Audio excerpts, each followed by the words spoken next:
And now we are joined by Dow Constantine, who's running for re-election to King County Executive. So go ahead with the 2-minute introduction. Well, I'm Dow Constantine. I'm running for re-election as King County Executive. I was elected 4 years ago, and thank you for your support. We had a big task before us of putting the county back on sound financial footing. We're in the depths of the recession, plus the county had been struggling with the structural deficit for many, many years.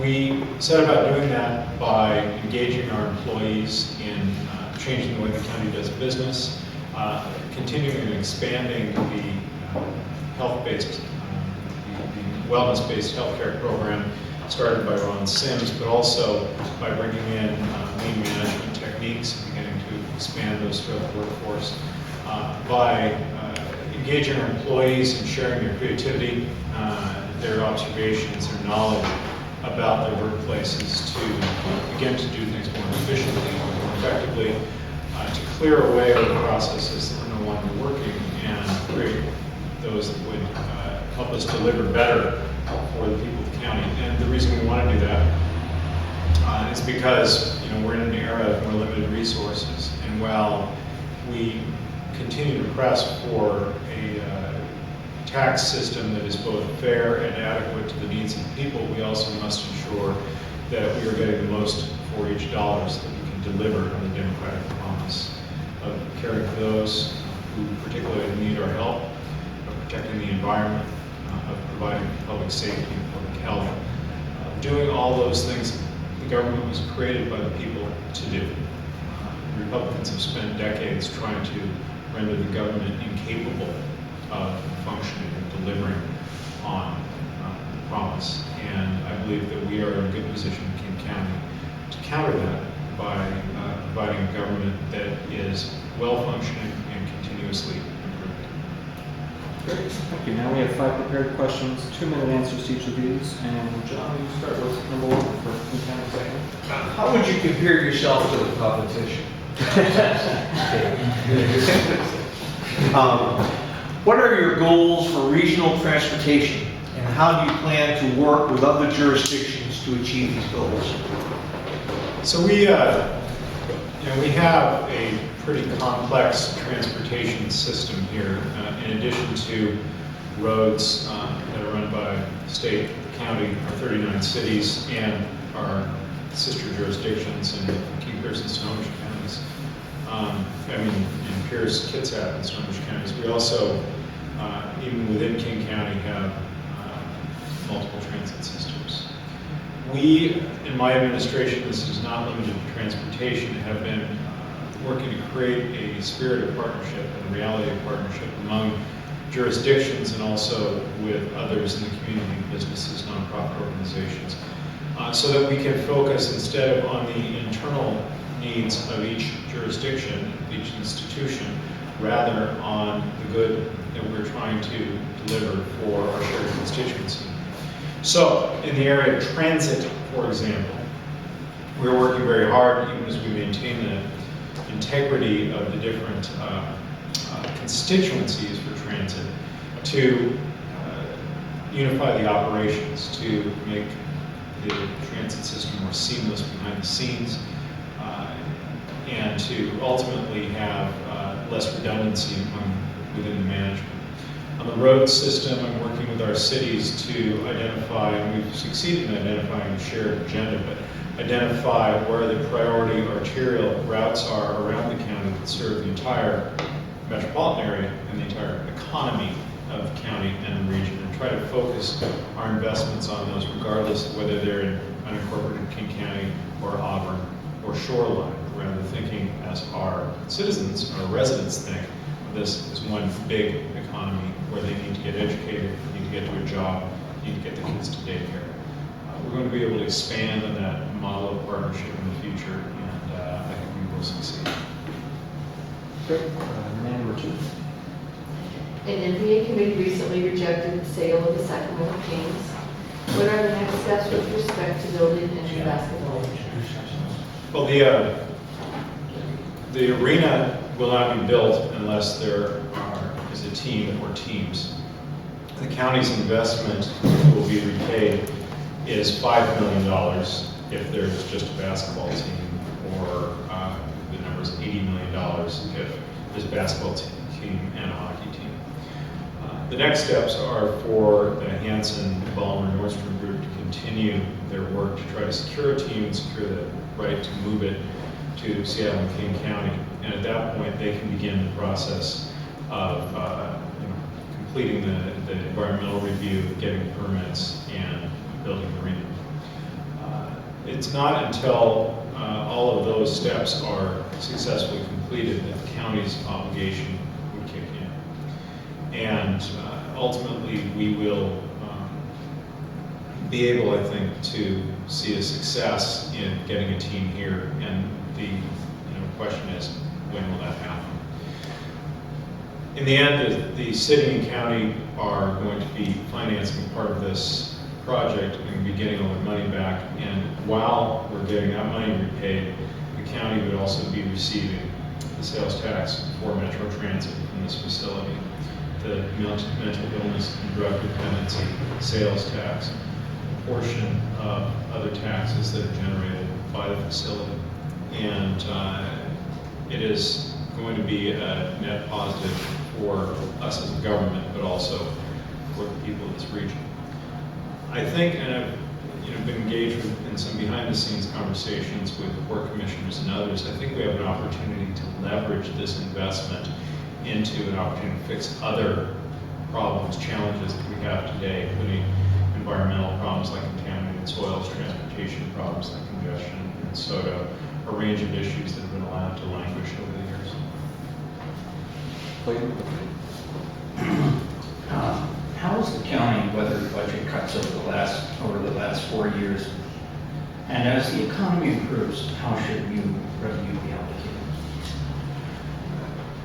The county has had to reduce some program, but our primary approach has been to continue each year to seek ways to save money that do not reduce the amount of value being conferred on our residents. So, I mentioned the healthcare savings. Our employees have done a great job of becoming healthier, of making smarter choices about the healthcare that they do purchase with their county-provided benefits. We provide them incentives to do that, and because of that, we've saved tens of millions of dollars that's been able to prevent cuts, even though our revenues have been relatively flat in government services. We've also, through programs like our lean management and others, been able to have our employees generate new approaches to delivering services through allowing us to do more for the dollars available. I'll give you one example. In our Department of Licensing, it used to take many weeks to issue license tabs when we received the applications by mail. We had all of our licensing employees sit in a room like this, go through a lean exercise where they map out what everyone in their agency does to get that product out the door for that customer, and then recognize that there were much better, more efficient ways to do this where each step wasn't repeated several times, where things didn't sit in an inbox for many days, and they were able to reduce that several week period down to just a couple of days. I got my tabs in 2 days. So those kinds of approaches are happening in more and more of our agencies as we develop the capacity to train the trainers to do this. And this is work that does not create one-time savings, but it is a culture of continuous improvements that we ask people as a part of their job to look at what can be done better, what circumstances have changed, when can we save, how can we save time and money. David, number 4.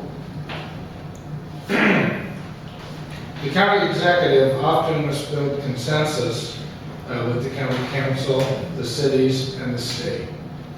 Where have you found opportunities for consensus, and where do you see opportunities for improvement? Well, this goes back to the partnership theme that I sounded at the start of my conversation. And when I came in, I said we're going to engage the county council. We have a shared responsibility for governing this county. Everybody comes to it with a little different perspective. We have our own ideology or our own priorities, but ultimately we have to deliver with people. And on most things we're going to agree. And the question is figuring out the most efficient way to get that work done. And that's been a successful approach. We have not been mired in the kind of running battles that past administrations have been with the council. And I intend to continue that. So, when we are faced with a challenge, like the lack of funding for our transit system, we got Democratic and Republican, or formerly Democratic and Republican council members to speak with our legislators about the fact that we needed authority to keep buses on the road. The legislature struggled. We explained to them that this is critical to our economy, as nearly half the people coming into Seattle on a daily basis are riding with transit. And they gave us the authority, which was then exercised by a supermajority of the county council. There was not gamesmanship between the council and the executive who's going to get, blamed for raising taxes or who's going to get blamed for cutting service. There was cooperation on the legislative agenda, on the tough issue of taking the vote, and on the new system for deploying transit hours around the county. The council, after a long stakeholder process, adopted a new system that was not based on political infighting and gamesmanship, but it was based on productivity and regional fairness and equity and social justice for those for whom the transit system is the only choice. That is the much more rational, calm, and I think ultimately productive approach we are taking in my next administration. Resolution number 5. How can the county executive leverage county government to improve economic growth? We don't have a big economic development, agency per se, but we do have many things we do that create the foundation for economic success. And that is core to our mission, that when we provide roads, when we provide buses, when we provide environmental cleanup, we're providing the goods that allow the economy to flourish and people of the region to participate in that prosperity. And so, I keep coming back to the transportation issue, but getting that authority from the state legislature to be able to pave our roads, and our meaning us and all of our cities, and drive our buses is absolutely critical for our economy to succeed. Being able to do things like clean up the brownfields, contaminated land, so they can be put back in productive activities that are generating prosperity and tax revenue is something the county participates in along with our cities, some of our cities, and it's critical to our future prosperity. We engage in a lot of work on training, and we require of those who do business with us, in many cases, that they also have apprenticeship opportunities, for example. But we're not directly in the education business. We do use the county's authority or the county's lobbying clout to seek support for K-12 and higher education, because we know those are at the core of creating opportunity for people who live here and of creating the intellectual capital that leads to the kind of prosperity we enjoy. So the county, though it's not directly in the business of economic development, provides all the stuff that allows economic development to take place. And we continually bring the attention of legislators and our residents back to that fact. You cannot prosper if you fail to invest. Thank you. Great. So next we'll move on to follow-up questions. Before we do, I realize I failed to allow people to introduce themselves before we started the interview, so I want to let you know who's going to be asking me questions. So why don't we do that now, and we'll move on to the follow-up questions. So Noel, do you want to start, Mr. Number 1 volunteer? Noel Rangley, board member from the 43rd interlocal. John Comerford, fundraising chair and PCO from 36. Renee Murray, PCO, and community organizer. Clayton Evans, ditto. Sir. David Kaplan, State Committee man, PCO. Elizabeth Walter, membership coordinator at PCO. Elizabeth Siegel, Vice Chair and PCO. Jack Bolton, PCO and NCO. Joseph Pion, Communications Director at the PCO. And Jeff Manson, Chair and PCO. So now why don't we move on to follow-up questions. These are 1-minute answers. I have one, and Liz, actually, why don't you go first? You and Jack, and then I'll have mine. I remember in the election 4 years ago, there was a lot of discussion of annexation and these areas of King County that were struggling whether they should be annexed or not. With the economic downturn, it seems that the conversation has been suspended. Is that something you're looking at in the future to bring in parts of rural King County that have not been annexed So into cities, or is it better to stay as a county? they're not, it's not actually rural areas, it's places that are inside the urban growth boundary, but aren't inside cities that need to be annexed. And that's not just a sort of preference, it's a requirement under the Growth Management Act. Urban areas need to be in cities. Cities have a much more robust mix of taxes that allows them to provide urban level services. They have a B&O tax, they have utility tax, we don't have those in the county. So ultimately the county is going to be the local government for rural areas, and the cities are going to be the local government for urban areas. There were, within the last year, 2 failed annexations, one of Skyway to Renton and one of the rest of White Center to Buren. So we're now going to attempt a annexation at some point in the reasonably near future of White Center to Seattle, the rest of White Center to Seattle. We're in conversations with the city of Seattle right now. Skyway definitely needs to be inside the city so they can get the infrastructure they need. We don't have the money to do that. We don't have the money to pave our 1,500 miles of county roads right now. It is better for folks there to be inside cities. Jack? Concerning the scientific management principles, Lean, can you give us like a couple of the benefits that come to mind for the public sector workers? So we're, well, the benefits are more job security, more job satisfaction, and the ability ultimately to do what you came to public life to do, which is to deliver to the people. More job security because instead of inefficiently spending money and then coming up short and having to lay people off, we're able to continue to deliver the most value for each dollar. The notion is that each person in the enterprise can contribute by observing what is going on and finding ways to get the kinks out of the pipe, as we say. And the notion is also that this improvement happens, as I said, on an ongoing basis. One of the best benefits I've seen from it, though, is people finally feel valued, that we're asking them what they think, that we're taking them seriously, that their opinion is considered important, and instead of just being told what to do, they're actually creating an optimal process for delivering for the people they serve. Great. So I have a question, then John, then Joseph.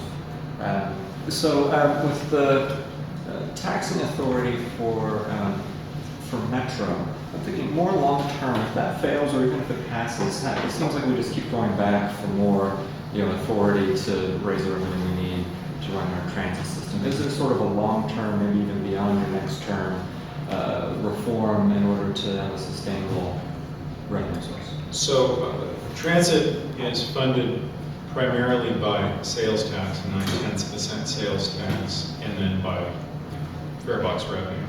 27.5% of Metro's funding comes from fare box, which is a little above our target, as well as considerably above what most other agencies get from fare box.